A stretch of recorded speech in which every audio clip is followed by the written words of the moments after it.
Hi friends, today recipe వచ్చేసి కొబ్బరి పాలతో స్వీట్ అండి. అదిరిపోయే టేస్ట్తో చాలా బాగుంటుందండి. నేను చేసిన విధంగా ఒక్కసారి చేయండి. ప్రాసెస్ వెల్కమ్ టు చిన్నాలాక్స్. చూడండి, ఈరోజు చేసుకునే రెసిపీ వచ్చేసండి స్వీట్ అండి, కొబ్బరితో స్వీట్ అండి. కొంచెం కూడా ఆయిల్ కానీ నెయ్యి కానీ ఏమీ వాడకుండా, చక్కెర కూడా వేయట్లేదండి, మనం బెల్లంతో చేస్తున్నాము. చాలా హెల్తీగానే అయితే చూపిస్తున్నానండి. ఇదిగోండి, ఒక పెద్ద చిప్ప కొబ్బరిని అయితే తీసుకున్నానండి. పచ్చి కొబ్బరిని ఇప్పుడే కొట్టానండి. ఒక పెద్ద చిప్ప అయితే తీసుకున్నాను. ఇదిగోండి, దీని నుంచి పాలు తీయాలండి. కొబ్బరి నుంచి మిక్సీకి వేసుకొని కొంచెం వాటర్ వేసుకొని అయితే పాలు తీసుకోవాలి. దీనికి ఎన్ని అయితే పాలు వస్తాయో దానికి సమానంగా అటుకులు బెల్లాన్ని అయితే తీసుకోవాలండి.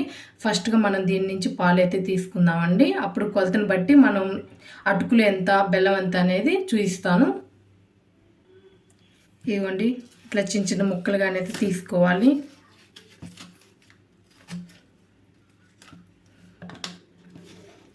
చాలా బాగుంటుందండి. నేను చేసే విధంగా అయితే ఒక్కసారి చేయండి, చాలా టేస్టీగా అయితే ఉంటుంది. మొత్తాన్ని అయితే ఇట్లా తీసుకున్నానండి. వీటి నీట్గా వాష్ చేసుకొని చిన్న చిన్న ముక్కలుగానైతే కట్ చేసుకొని మిక్సీకి అయితే వేసుకుందాము. చూడండి, ఇట్లా చిన్న చిన్న ముక్కలుగా కట్ చేసుకొని నీట్గా 2 times అయితే వాష్ చేశానండి. ఇట్లా మిక్సీ గిన్నె అయితే ఒకటి తీసుకొని మొత్తం ముక్కలైతే ఇట్లా వేసేసుకోవాలి. ఫస్ట్ వాటర్ ఏమీ వేయకుండా కొబ్బరి ముక్కలు మాత్రమే మిక్సీకి అయితే పట్టుకోవాలండి. పల్స్ మోడల్లో తిప్పుకుంటే అయితే వేసుకోవాలి. ఫస్ట్ ఇట్లా ముక్కలన్నీ వేసేసుకున్నాం కదండి, కొంచెం కూడా వాటర్ వేయకుండా ఫస్ట్ అయితే మిక్సీకి అయితే వేసుకోవాలండి. తర్వాత కొంచెం మెదిగిన తర్వాత కొంచెం వాటర్ని అయితే పోసుకోవాలి. చూడండి, ఫస్ట్ అయితే ఇట్లా మిక్సీకి అయితే వేసుకున్నాం కదండి మెత్తగా. ఇప్పుడైతే కొంచెం వాటర్ పోసుకోవాలండి, ఎక్కువైతే వేసుకోకూడదు. థిక్ పాలు అయితే రావాలండి, మరి పలచగా ఉండకూడదు కోకోనట్ పాలు అనేవి. అందుకని కొంచెమే వాటర్ పోసాను. చూడండి, ఎంత వీలైతే అంత మెత్తటి పేస్ట్ లాగైతే పట్టుకోవాలండి. దీని నుంచి వచ్చే పాలు మాత్రం కోకోనట్ పాలు మాత్రం మనకు అవసరం అండి. చూడండి, వడగట్టుకుందాము. చూడండి, ఒక గిన్నెనైతే తీసుకున్నానండి కొబ్బరి పాల కోసం. ఇట్లా కాటన్ క్లాత్ని అయితే ఒకటి తీసుకుందామండి. ఇట్లా దీంతో స్టెయినర్ ఉన్నా కానీ వడగట్టుకోవచ్చండి. చూడండి, ఇది మొత్తం నేను ఇట్లా వేసేస్తున్నాను.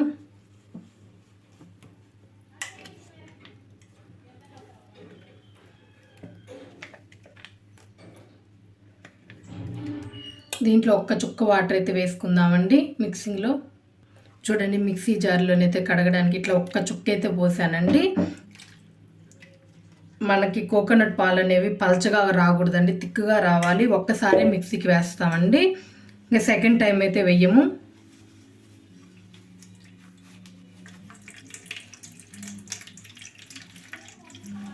మనం తీసుకున్న దానికి ఎన్ని పాలు వస్తే దానికి కొలతగా బెల్లాన్ని వాటిని అయితే అటుకులను అయితే వేసుకోవాలి.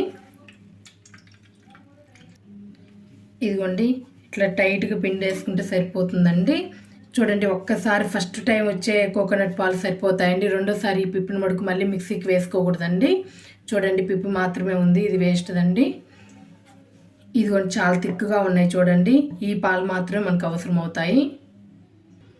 ఇదిగోండి, ఇట్లా పాలు తీసుకున్నాం కదండి, కోకోనట్ పాలని కప్పుతోనైతే కొలుచుకుందామండి. మీ కాడ మెజర్మెంట్ కప్పు లేకపోయినా కానీ ఇంట్లో ఉన్న ఏ కప్పుతోనైనా కొలుసుకోండి. తిక్కు పాలండి, కొంచెం కూడా పలచగా ఉండకూడదండి.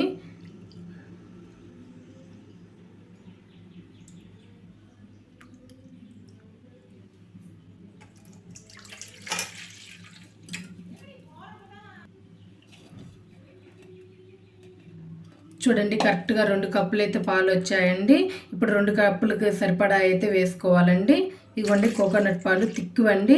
2 కప్పులు అయితే వచ్చాయి. చూడండి, 2 కప్పులు అయితే కోకోనట్ పాలు తీసుకున్నాం కదండి. 1 కప్ అయితే అటుకులండి. ఇదిగోండి, తిక్కుగా ఉండే అటుకులండి, మందపు అటుకులను అయితే తీసుకున్నాను. మిక్సీకి అయితే వేసుకోవాలండి. దీంట్లోనే 2 యాలక్కాయలను అయితేనే వేసుకొని మిక్సీకి అయితే చాలా మెత్తగా పొడిగానైతే చేసుకోవాలి. మెత్తటి పొడిని అయితే చేసుకోవాలండి. చూడండి, ఇట్లా మిక్సీకి అయితే వేసుకున్నాం కదండి. యాలక్కాయ కూడా ఇట్లానే ఇదిగోండి, ఎంత బాగా మెదిగిందో ఇట్లా మెదిగితే సరిపోతుంది. చూడండి, ఇప్పుడు కోకోనట్ పాలు తీసుకున్నాం కదండి 2 కప్పులలో 1 కప్పు ఇట్లా అటుకులు పట్టేసుకున్నాం కదండి. మొత్తాన్ని ఇట్లా కలిపేసుకోవాలి.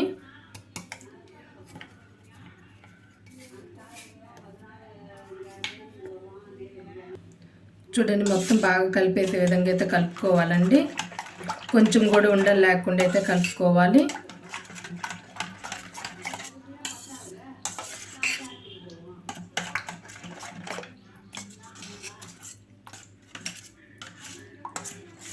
పాలు అటుకుల్ని పీల్చుకుంటుందండి, కొంచెం కొంచెం తిక్కుగా అవుతుంది. చూడండి వేసిన దానికి ఇట్లా కలుపుతుంటే అట్లా కొంచెం తిక్కుగా అయిందో. ఒక పావు గంట సేపు అయితే మూత పెట్టుకొని పక్కనైతే పెట్టేసుకుందామండి. సేపు అయితే ఇట్లా పక్కనైతే పెట్టేసుకొని బెల్లం నీళ్ళనైతే ప్రిపేర్ చేసుకుందాము. ఇవన్నీ మూత పెట్టుకొని పక్కన పెట్టేసుకుందాము. చూడండి 2 కప్పుల కొబ్బరి పాలకి 1 కప్పు అటుకులు వేసుకున్నామండి. 2 కప్పులు బెల్లాన్ని అయితే వేసుకుందామండి. స్వీట్ ఎక్కువ తినే వాళ్ళు అయితే 2 కప్పులు వేసుకోండి. కొంచెం తక్కువ తినే వాళ్ళు అయితే కప్పున్నరైనా సరిపోతుందండి. నేను 2 కప్పులు అయితే వేస్తున్నాను. చూడండి ఇదిగోండి సెకండ్ కప్ అండి. 2 కప్పులను అయితే వేసానండి. ఒక హాఫ్ కప్ అయితే వాటర్ పోసుకోవాలి. ఇదిగోండి హాఫ్ కప్పు. బెల్లాన్ని బాగా కరిగించుకొని అయితే వడబోసుకుందామండి. ఖచ్చితంగా రాళ్ళు కానీ ఇట్లాంటి డస్ట్ అయితే ఉంటాయండి, ఖచ్చితంగా అయితే వడబోసుకుందాము. చూడండి స్టవ్ అయితే ఆన్ చేసుకుందామండి. బెల్లం మొత్తం కరిగితే సరిపోతుందండి. చూడండి బెల్లం మొత్తం ఇట్లా కరిగింది కదండి, వడబోసుకుందాము. స్టవ్ అయితే ఆపేస్తున్నానండి. కొంచెం చల్లారిన తర్వాత అయితే వడబోసుకుందామండి. చూడండి ఒక కళాయిని అయితే తీసుకొని వడపోసుకుందామండి. ఒక స్టెనర్ని అయితే తీసుకున్నాను, ఇట్లా వడపోసుకోవాలండి.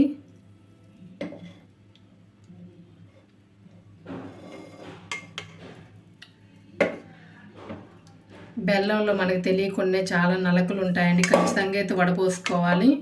చూడండి ఒక పావు గంట సేపు పక్కన పెట్టేసుకున్నాం కదండి.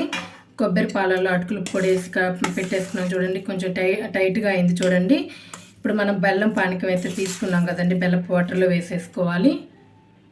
చూడండి బెల్లపు వాటర్ని అయితే వడపోసుకున్నాం కదండి కళాయిలో.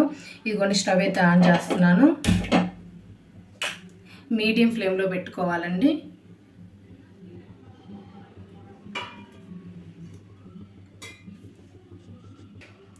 ఇదిగోండి కొబ్బరి పాల అటుకులు మొత్తాన్ని అయితే ఇట్లా వేసేసుకోవాలండి.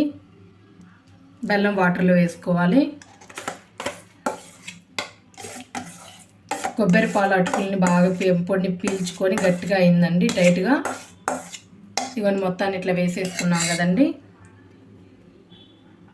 ఇప్పుడు మొత్తం కలిసే విధంగా బాగా కలుపుకోవాలండి. ఉండలేమి కట్టకుండా నిదానంగా కలుపుకోవాలి.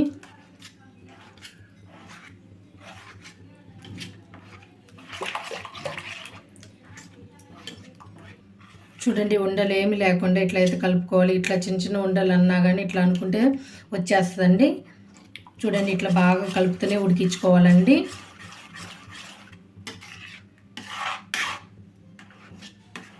బాగా దగ్గరగా అయిన దాకైతే ఉడికించుకోవాలండి. దాంట్లో నుంచే ఆయిల్ అయితే వస్తుందండి. కొబ్బరి పాలు పోస్తాం కదండి, దాంట్లోంచి ఆయిల్ అయితే వస్తుందండి. అది సపరేట్ అయిన దాకైతే ఉడికించుకోవాలండి. మీడియం ఫ్లేమ్లో పెట్టుకొని ఇట్లా కలుపుతూనే ఉండాలండి. కలుపుతానైతే ఉడికించుకోవాలి.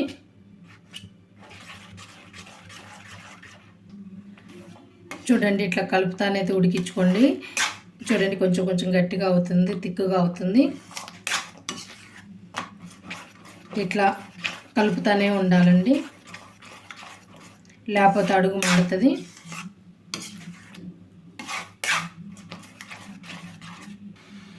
చూడండి తిక్కుగా రెడీ అవుతుంది. చూడండి కొంచెం ఆయిల్ కూడా సపరేట్ అవుతున్నట్టుగా అనసం. చూడండి ఇంకా మనకి ఇంకా కొంచెం తిక్కుగా రావాలండి. ఇట్లా కలుపుతూనే ఉండాలి, లేకపోతే అడుగు పట్టే ఛాన్సెస్ ఎక్కువగా ఉంటాయండి.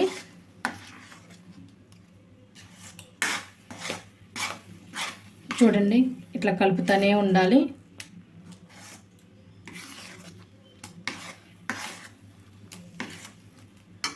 ఇంకా కొంచెం సేపు అయితే ఉడికించుకుందాము.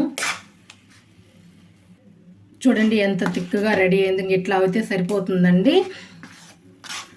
ఇదిగోండి ప్యాన్ నుంచి కూడా సపరేట్ అవుతుంది. కొంచెం కూడా అడుగంటుకోకుండా ఎంత నీట్గా వచ్చిందో చూడండి. ఇట్లా ఉంటే సరిపోతుందండి. వేరే ప్లేట్లోకి అయితే వేసేసుకుందాము. చూడండి స్టవ్ అయితే ఆపేస్తున్నానండి, ఆఫ్ చేసేసానండి. ఇది వేరే ప్లేట్లోకి అయితే వేసేసుకుందాం. ఇట్లా ఉంటే సరిపోతుందండి. చూడండి వెడల్పుగా ఉన్న ఒక ప్లేట్ అయితే తీసుకున్నానండి నేను. దీనికి నెయ్యి కానీ నూనె కానీ ఏం అప్లై చేయట్లేదండి.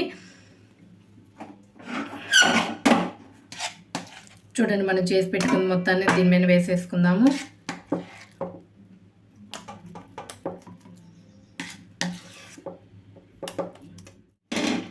శుభ్రంగా చేసేసుకుందాము.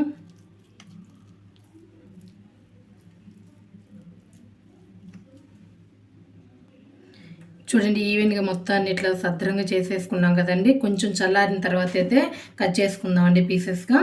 కొంచెం సేపు ఇట్లనే పక్కనైతే పెట్టేసుకుందాము. కొబ్బరి పాల స్వీట్ అయితే చల్లగా అయిపోయింది చూడండి. ఇదిగోండి కొంచెం కూడా అంటుకోవడం లేదు. ఇప్పుడు పీసెస్గా కట్ చేసి వేసుకుందామండి.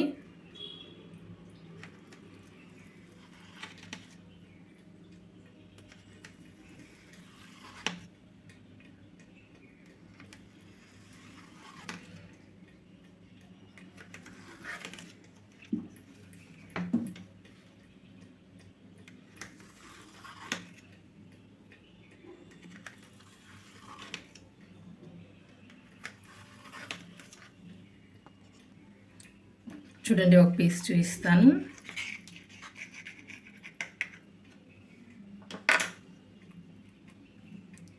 చూడండి ఎంత ఈజీగా వచ్చేసిందో.